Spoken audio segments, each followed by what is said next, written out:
अस्सलाम वालेकुम, आप देख रहे हैं दलील डिजिटल और मैं हूं आपकी होस्ट नजदा डार। आज का जो वीलॉग है हम उस एक ऐसे इंसिडेंट के बारे में बात करेंगे जिसने इंडियन गवर्नमेंट को पूरे नेशनल लेवल के ऊपर और इंटरनेशनल लेवल के ऊपर बेनकाब कर दिया है। इंडिया जब से एक ऐसी रिजीम के साथ चल रहा है, एक ऐसी माइंडसेट के साथ चल रहा है जो इतना बुज़दिल है, जिसकी हरकतें सिर्फ एक ही चीज़ है, नफ़रत फैलाना, नफ़रत आमेज़ काम करना।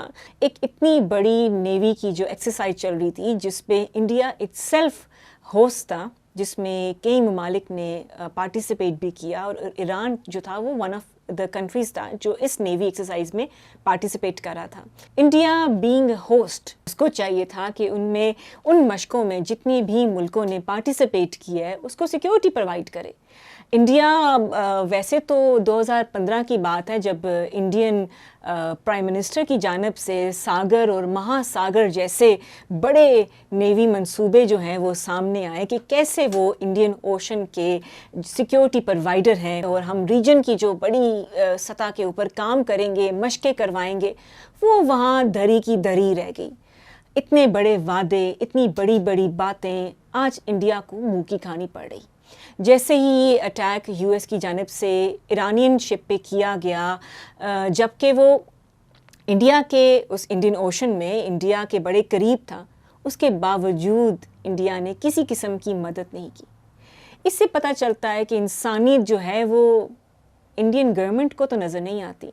जो इंडियन प्राइम मिनिस्टर हैं known as butcher of Gujarat, जिन्होंने हमेशा ही एक्सट्रीमिस्ट बातें की, जिन्होंने हमेशा मुसलमानों के ख़िलाफ़, इस्लाम के ख़िलाफ़ अपने मुल्क को आज भी उकसाते हैं और हमेशा उकसाते रहेंगे, जिनकी सिर्फ स्ट्रेटजी यही है कि उनकी जो उनका नैरेटिव है वो दुनिया में बोला जाए।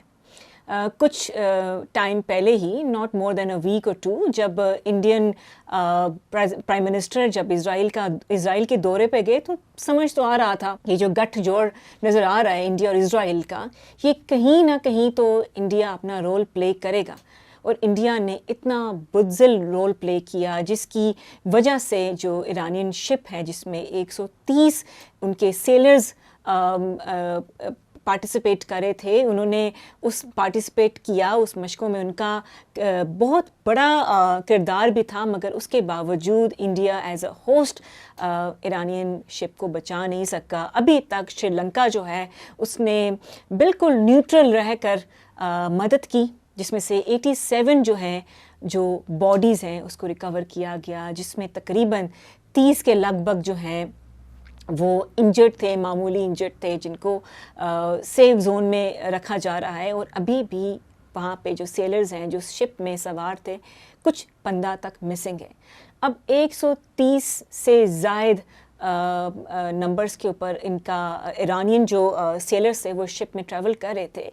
और इंडिया बीइंग अ होस्ट, आपको पता है जब ऐसी मशक़ें होती हैं, जब कोई भी मुल्क किसी भी नेवल एक्सरसाइजेज़ में, चाहे वो एयर एक्सरसाइजेज़ हैं, डिफेंस की हैं, मरीन की हैं, तो उसके अंदर आपका जो डिफेंस अमला होता है वो बहुत कम होता है, क्योंकि उसको पता होता है जिस मुल्क में मैं जा रहा हूँ एज अ गेस्ट वो मुझे प्रोटेक्ट करेंगे।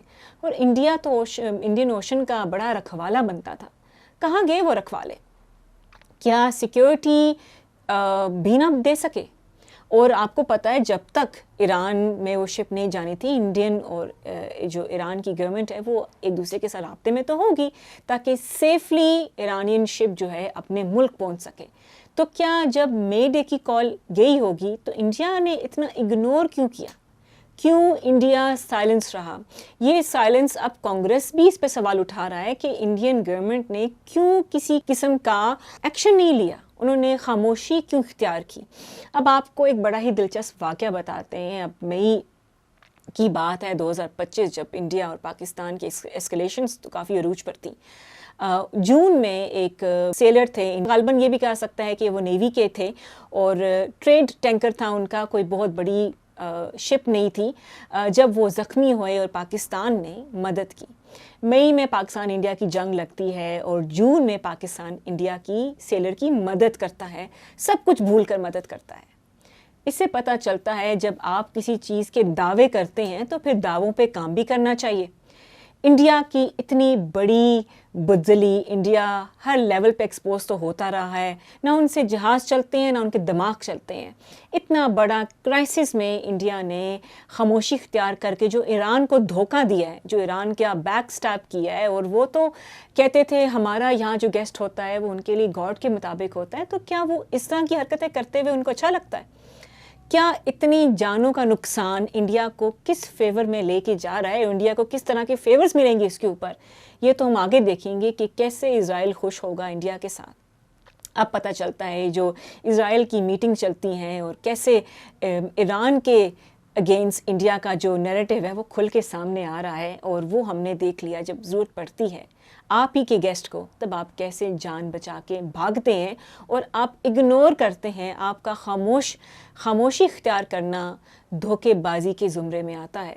اور کہتے ہیں نا کہ دشمن ایسا ہو جس کا ظرف اعلیٰ ہو، اور دشمن بھی ایسے ملے جن کا ظرف ہی نہیں ہے، جو اپنے علاوہ کسی کی نہیں سوچتے، جن کو پیسے لگیں. جو اب پتہ چلتا ہے کہ انڈیا جو ہے وہ ایک پے رول پہ کام کرتا ہے، اور جتنے پیسے لگیں انڈیا نے اتنی ہی ایکٹنگ کرنی ہے. بٹ انڈیا اب ایکسپوز ہو چکا ہے انٹرنیشنل لیول کے اوپر بھی. اب جو شری لنکا کا کردار ہے، جیسے انہوں نے بالکل نیوٹرل رہ کے اس شپ کے جتنے سروائیورز تھے ان کو بچایا، اس سے پتہ چلتا ہے کہ ملک اور قومیں وہی اچھی ہوتی ہیں جو برے وقت میں کام آئے. انڈیا کو تو انعام مل گیا، یو ایس نے کہہ دیا، وہ یو ایس جو ٹیرف لگاتا تھا، یو ایس نے بڑی انڈیا کو ٹیرے ہاتھوں لے لیا کہ آپ نے رشیا کے ساتھ کروڈ آئل کیوں لیا ہے، اور اس کی وجہ سے انڈیا سے 10%، 10%، 200% بھی ٹیرف لگایا یو ایس نے. آج یو ایس کہہ رہے انڈیا کو شاباش، جاؤ اور تیل لے لو رشیا سے، 1 مہینہ اور لے لو، کوئی ایسی بات نہیں ہے. تو اب پتہ چلتا ہے وہ جو بھوک تھی رشین آئل کی، وہ ہی تھی وجہ جس کی وجہ سے ایرانین شپ ڈوبتی رہی اور انڈیا چپ چاپ تماشا دیکھتا گیا. یہ پتہ چلتا ہے کہ جو گٹھ جوڑ ہے یہ صرف پیسوں کی بھوک ہے، اور انڈیا اتنا بھوکا اور ننگا ہے اسے خود بھی سمجھ نہیں آ رہی کہاں بیٹھیں کیا کریں. مگر یہ بات تو سچی ہے کہ انڈیا ایک بزدل قوم ہے، ایک بزدل گورنمنٹ کے اندر آتی ہے. وہ انسانیت کے بجائے وہ پیسوں کو اور خون کو، کسی کا انسانیت کا خون جو ہے اس کی زیادہ پیسے ہیں. آئی ہوپ آج کا ویلاگ آپ کو پسند آیا ہو. ہمیں اپنی فیڈ بیک دیجیے گا. Keep supporting and keep watching Daleel Digital. اپنا خیال رکھیں. اللہ